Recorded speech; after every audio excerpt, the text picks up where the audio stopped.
They say you're not supposed to ask something you don't know the answer to, so I'm about to break that rule. You both spoke about voting being a constitutional right, and that constitutional rights rank with more importance than do non-constitutional. Well, I do stutter, and I've stuttered most of my life, all of my life. It is a family trait. When I was going to college, one of our deans called me over to his office one day, and he said, "Lewis, you stutter." I said, "Yes, sir." He said, "It's brilliant. I wish I had thought about it." He said, "Folks, listen to every word you say." And I had never really seen it as an asset before, and I still don't, but it is a little bit disarming in tense situations, which, I mean, the speakers even told me that he thinks that it helps some.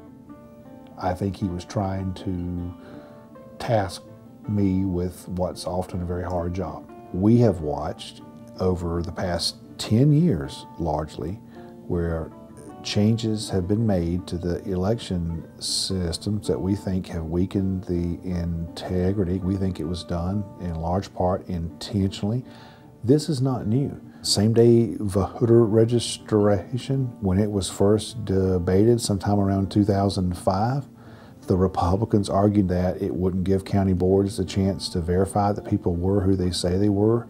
We all voted against it then. We voted against it now. We just happen to have the majority now. One-stop voting and the same-day registration, combined with the increased urbanization and mobility of the population, has rendered obsolete the ability of poll workers to serve as an effective check on voter impersonation and other types of fraud. Black voters were the margin of victory in a number of U.S. Senate races across the country, one of them being the Indiana Senate race.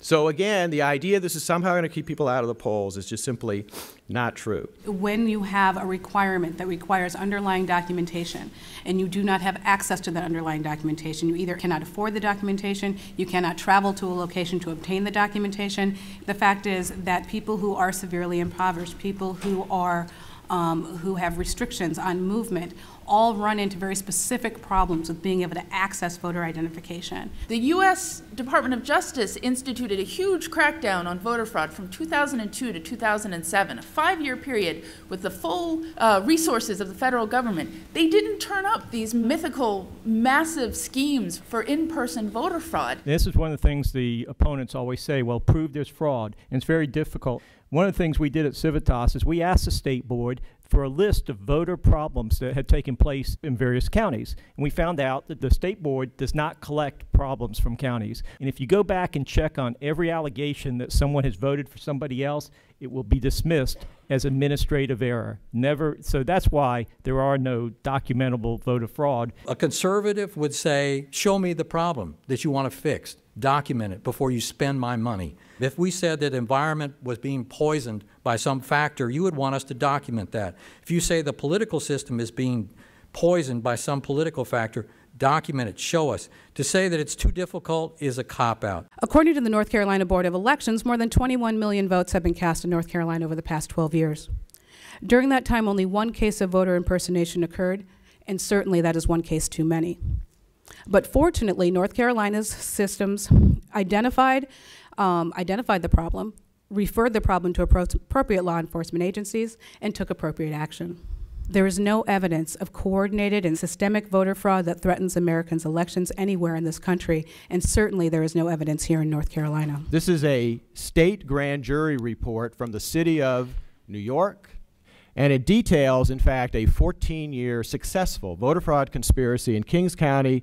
They recruited crews of people, according to the grand jury, who went from polling place to polling place, and they got away with it for 14 years without detection. And according to the grand jury report, they cast literally thousands of fraudulent ballots. It's particularly disturbing that this voter ID bill comes among a host of things that was introduced 2 years ago. The proposals to cut the length of early voting, to eliminate same-day registration, to ban Sunday voting. Women comprise 54% of active voters, but comprise 66% of active voters on the no-match list.